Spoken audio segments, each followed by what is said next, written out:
Hey there, I'm Wendy. Welcome to Love and Stampin' Ink Studio. I'm here today to show you my process for creating. I thought it would just be fun to kind of let you have a sneak peek into my world and how I work through creating and coming up with my blog posts and information that I provide to you. So I'm going to take you along for this journey, and I hope you enjoy it. If you end up liking this video, give me a thumbs up, make sure you subscribe, and click that little bell to make sure you get notifications for future videos. I hope you really enjoy this, and if you have any questions, drop them in the comments below the video.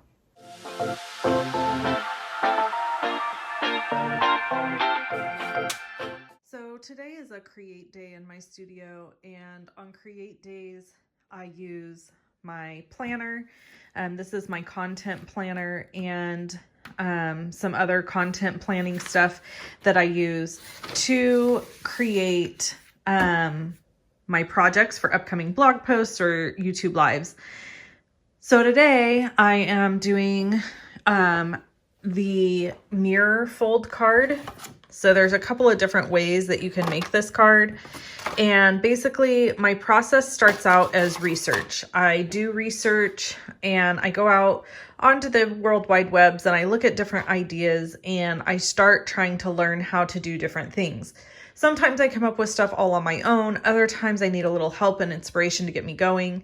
So today I'm doing this mirror fold card. It's been around for a long time. The two people that I found that had really good tutorials for it are Sarah Levin and Sam Calcott, I think is her last name. I don't know, I might be saying that wrong.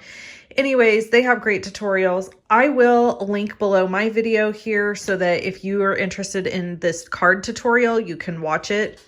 But anyway, so basically this is the process. I start out by making prototypes. So these are just old cardstock that I have that's not going to get used because it's a retired Stampin' Up! Color. So here's all my retired Stampin' Up! Cardstock.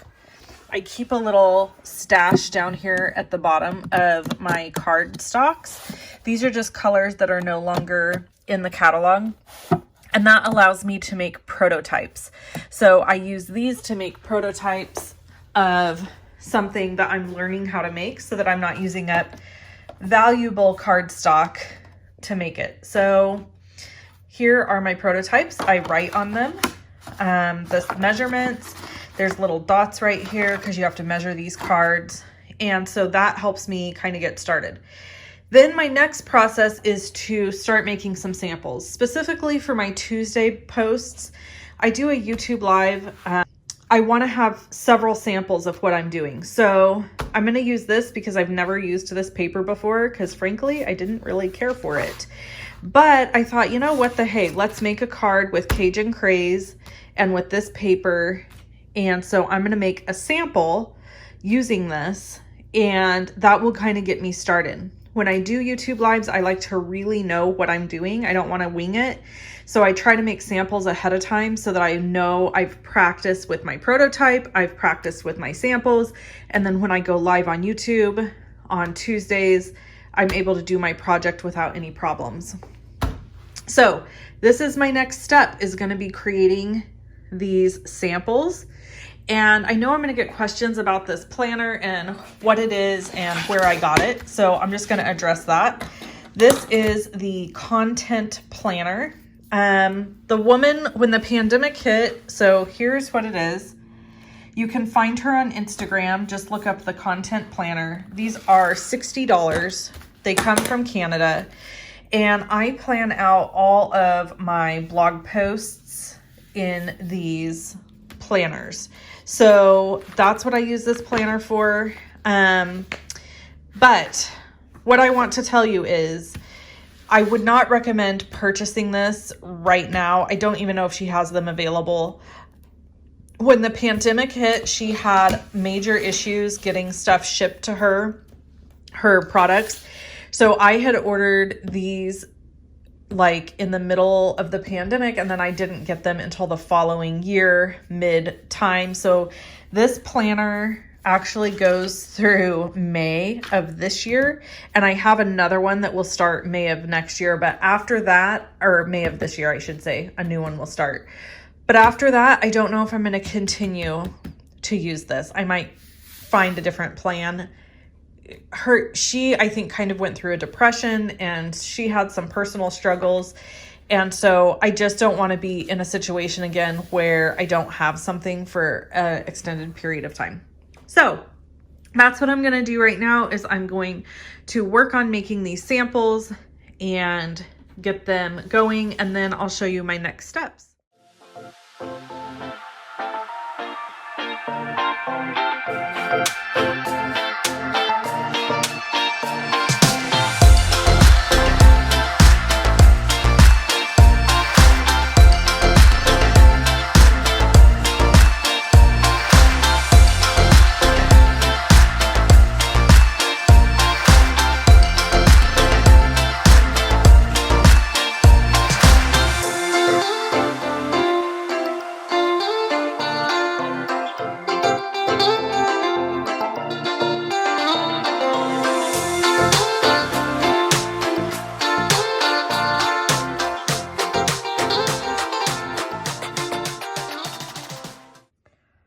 So it took me quite a long time to come up with the measurements for all of this.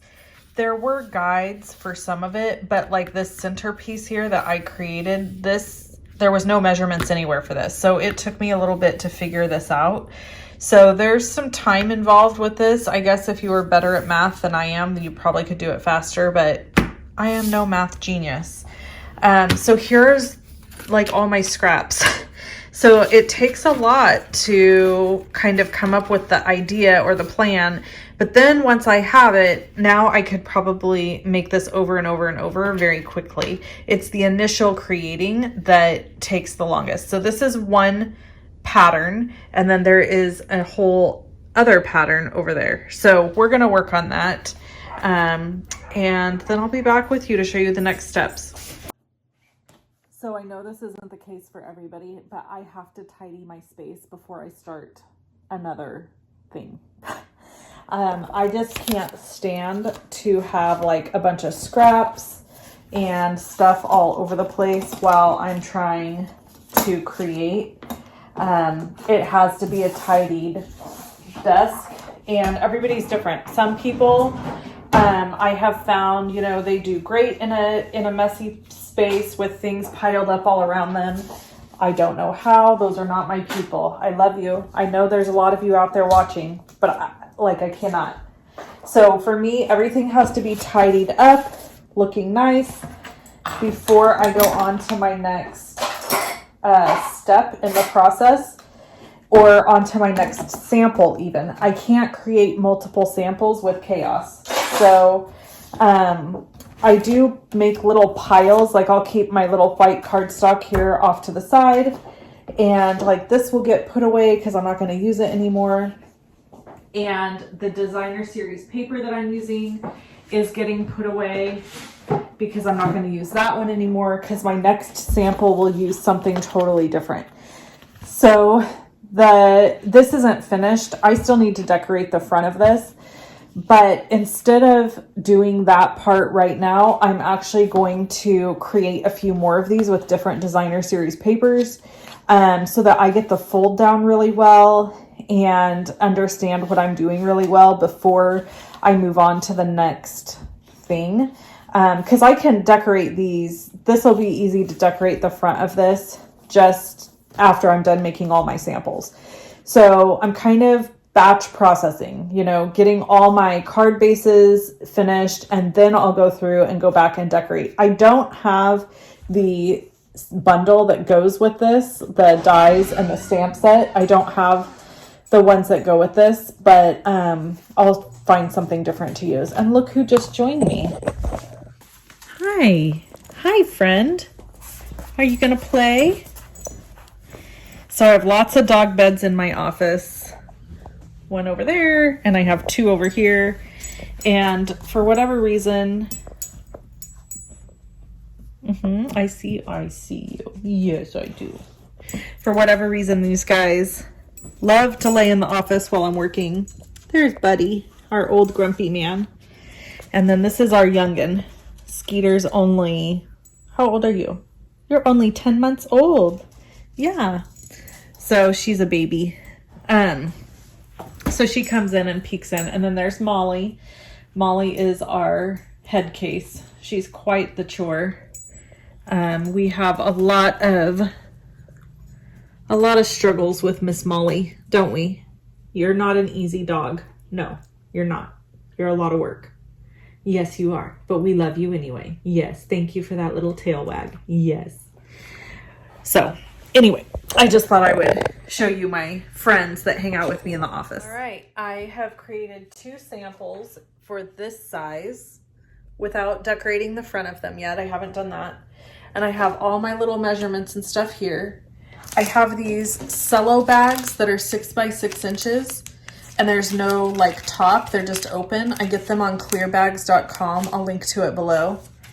And I have cut all of my pieces for my sample on Tuesday. So this is what I'll use when I go live. This is the one that I'll actually like create from. So I'll put this in this bag along with all my little pieces I've pre-done here and my samples, and this will be ready to go for when I go live.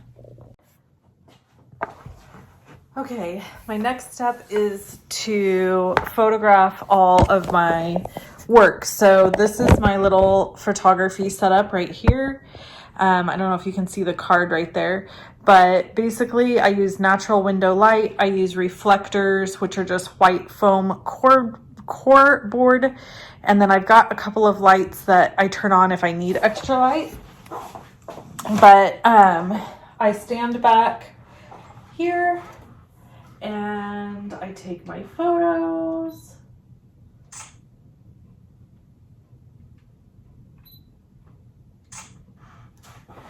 And I try to get several photos of each card because I want to make sure that people can see like all of the beautiful parts and pieces that go into the card. So I rearrange, and then I just always pay attention to my shadows. When I'm doing my photography. And yes, I use a point and shoot camera. I used to use a big fancy DSLR, and frankly, it's not necessary. So oops, I already opened this one, so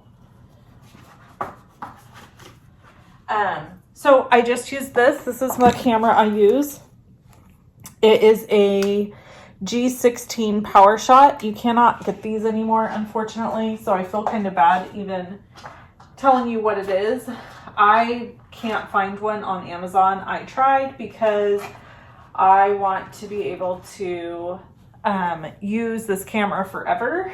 So I was going to get a second one to have handy in case this one breaks or quits working for some reason or whatever. But I can't find one.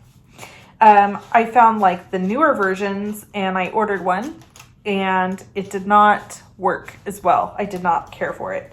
It was like too smart, if that makes sense. So anyway, this is how I do my photos.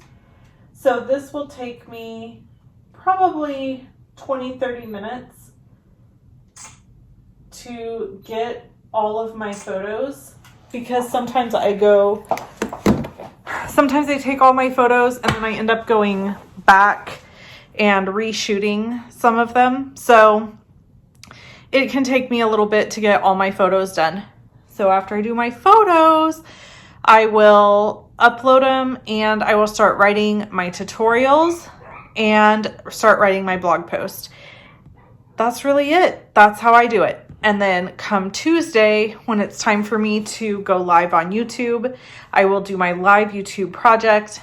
I will drop my final details into my description of my video, and I will upload that video to my blog or embed it in my blog post, and then I'll release the blog post. So on Tuesday, mid-afternoon is when the blog posts actually get released and go out live and public. But I have been here, let's see, it's 2:45, and I have been in here working since 11 a.m. exclusively on this blog post. So creating the project, and that didn't include the research. I didn't even really talk about that part, but I do research what I'm going to create. So that happens in a whole separate, that'll be a different video. But basically, I got in here, I started making my prototypes, started making my samples. It's now 2:45, and I have to finish up my photos, edit my photos, upload them, write the PDFs, write the blog post, and get it all set and ready for Tuesday. So it's a lot. It's several hours worth of work for one blog post. So, yeah, I think that's it. I just wanted to show you a behind the scenes today of like how I get everything done. And if you see anything in my office that you're interested in or that you want to purchase and you're like, how are you doing that? Or, you know, what is that lighting you're using or whatever? What are you filming with? Right now I'm filming with my iPhone. Just let me know. I can drop links in comments. And yeah, I think that's it. We're going to wrap this video up, and I will catch you on another day. Hope you have a good one. Bye-bye. If you enjoyed this video style, please give me a thumbs up. I know there's no card making in it, but I'm going to do these kinds of videos every once in a while. If you need any of the products I shared today, there are links in the description below the video, and some of them are affiliate links. I hope you have an amazing day. Stay inky. Bye-bye.